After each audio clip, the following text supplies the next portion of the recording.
of your investigation, did you have the opportunity to speak with an individual by the name of KG?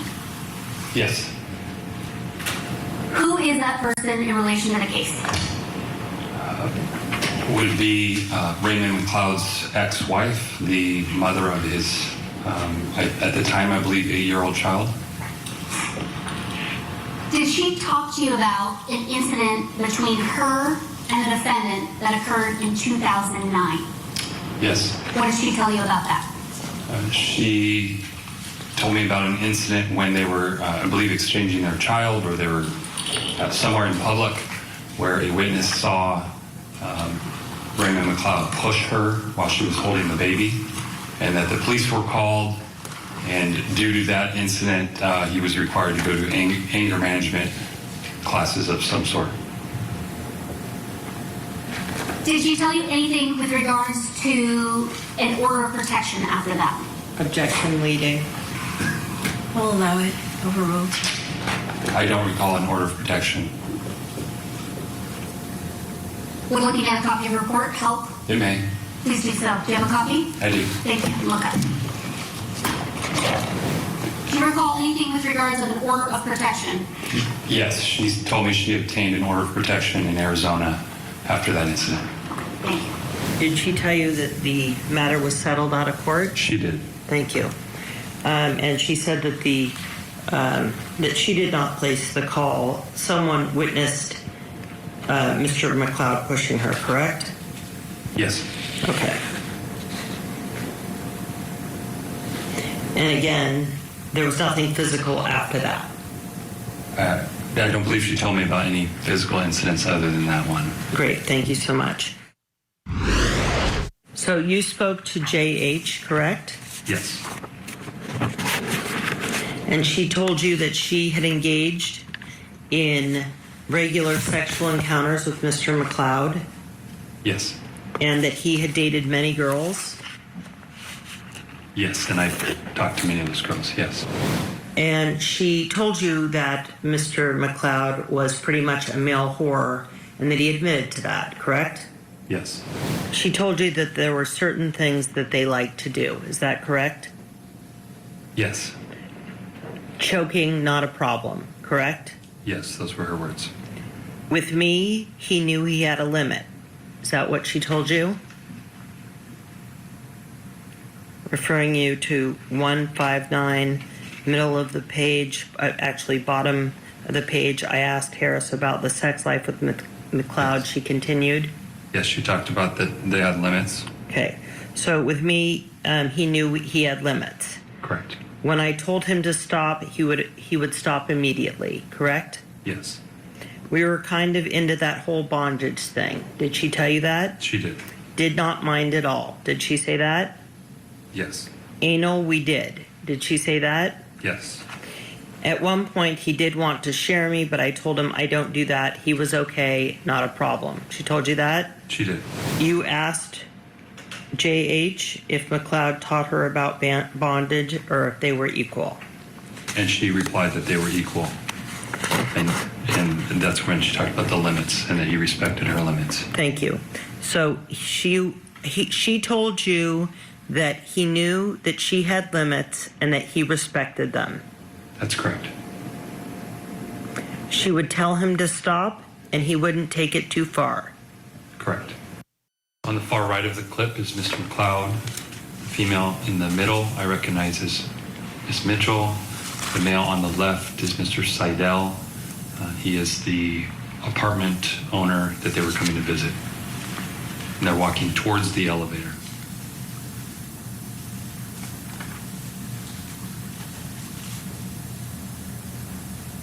Stop it right there. I apologize that it was going to be entirety, but to lay the foundation. Stopping at 5 seconds. Can you please note for the record what is indicated as far as this camera number and what you're seeing right here? This is camera 2 looking into the elevator that goes up to the apartment they were staying in. The timestamp is 6/9/2016 at 22:34 and 20 seconds. On the right is who I recognize as Mr. McLeod. On the left is Ms. Mitchell. Stopping the clip at 2 seconds. Do you recognize this? Yes. Can you please tell us what you're seeing on the screen? This is back to camera 1, showing Mitchell and McLeod leaving after they've just come out of the elevator. And it's now 22:34:49. Continuing to play, starting at second 2.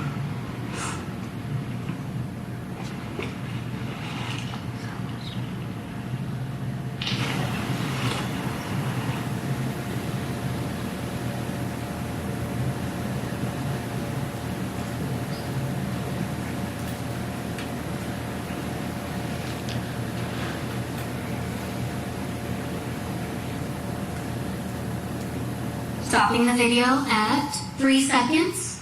Do you recognize this? Yes, again, camera 1, coming back in from the south into the parking garage.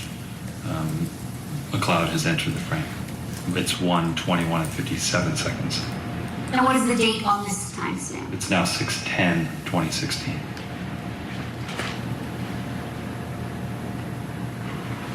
Continuing to play the clip.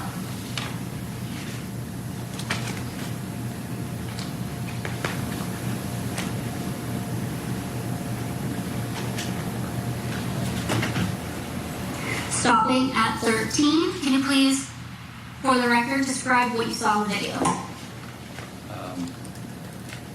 As he came in, it looks like he put his left hand up to his nose. There were several shiny things on his fingers, possibly rings. Blew maybe a snot rocket, can't quite tell, and then walked over to a pole where I believe he urinates. Continuing to play.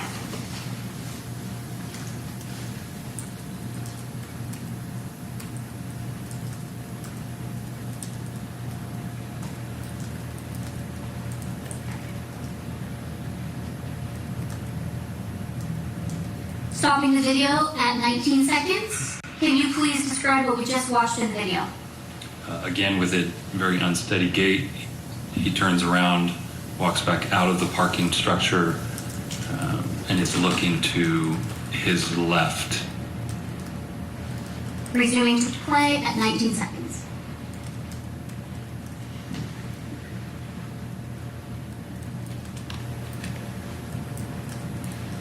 Stopping the video at 1 minute and 1 second. Can you please describe what you just seen?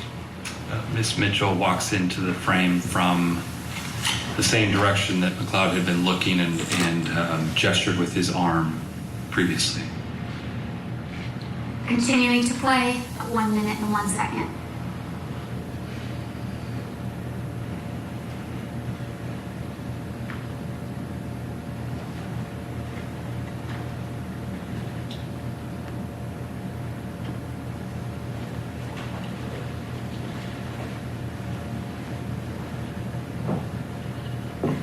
Stopping at 1 minute and 19 seconds. Can you please describe what we just saw? Miss Mitchell looked once to her right, walked into the garage, appears to look into the garage before turning the corner and sitting down against the wall right as she entered the garage. Resuming the video at 1 minute and 19 seconds.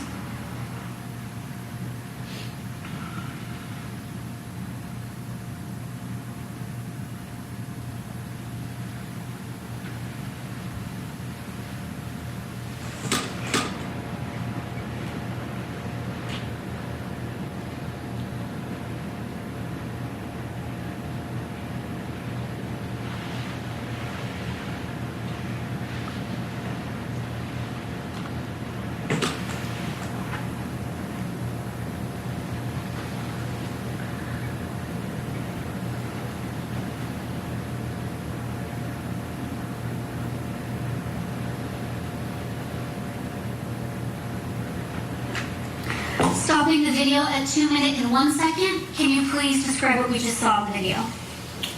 As she's sitting there, she momentarily drapes her sweater over her legs, and then she's now pulled the sweater and it looks like she may be getting up.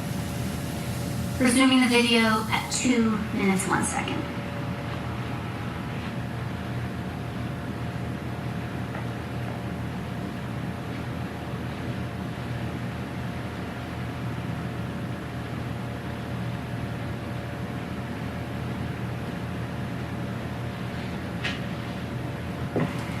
Stopping at 1 second. Do you recognize this? Yes. Well, what's this? It's the clip of McLeod getting into the elevator from camera 2. It's still the 10th, and it's 1:24 and 49 seconds. Resuming. 1 second.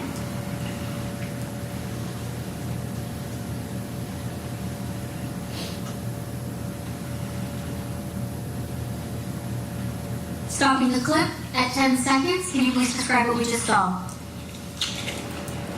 At the 1 second mark, he hit the wall 2 times with his fist, walked to the other side of the elevator, the door began to close. He grabbed it with one arm and opened it, and then flexed his left hand out. Resuming the video at 10 seconds.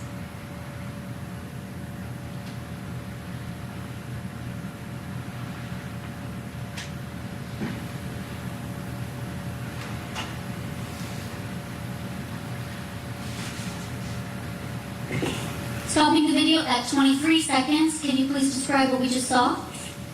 The door in the elevator continues to move to try to close, and he's holding it and then sticks his head out. I can't tell on this screen if he's mouthing words or not, but he sticks his head out as if he's looking for or saying something to somebody. And resuming the video at 23 seconds.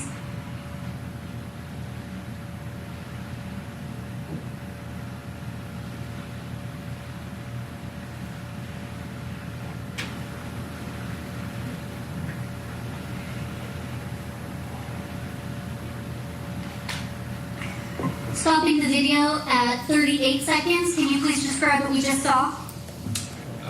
McLeod is still blocking the door. He's flexing his left fist, and then opening it, and then Mitchell walks into the frame. Resuming the video at 38 seconds.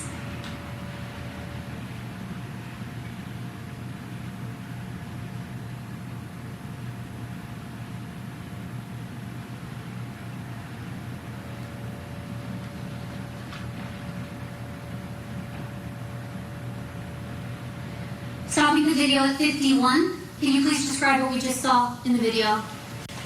Ms. Mitchell puts her right hand up onto his stomach or chest area. As she tries to get in, he's standing there, so she kind of guides him backwards to the back of the elevator and then turns, and as the doors are closing, McLeod reaches with his right hand, grabs her around the throat.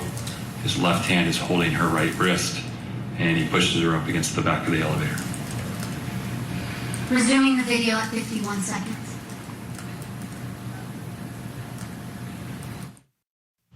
What a place to bring in our experts. With us today, law enforcement and litigation expert Sonny Slaughter and defense attorney and former head prosecutor Bob Bianchi. Sonny, always great to have you. Bob, my friend, I haven't seen you in forever. It's delightful to have you on with us. Let's start with the whole purpose of a preliminary hearing. This was a 3-day preliminary hearing to determine whether or not there's probable cause. And this defendant, Bob, is saying, hey, it was consensual rough sex. It was an accident that she died. But we just watched that video where it didn't look like they were having sex, and yet he had his hands on her neck. What are your thoughts so far?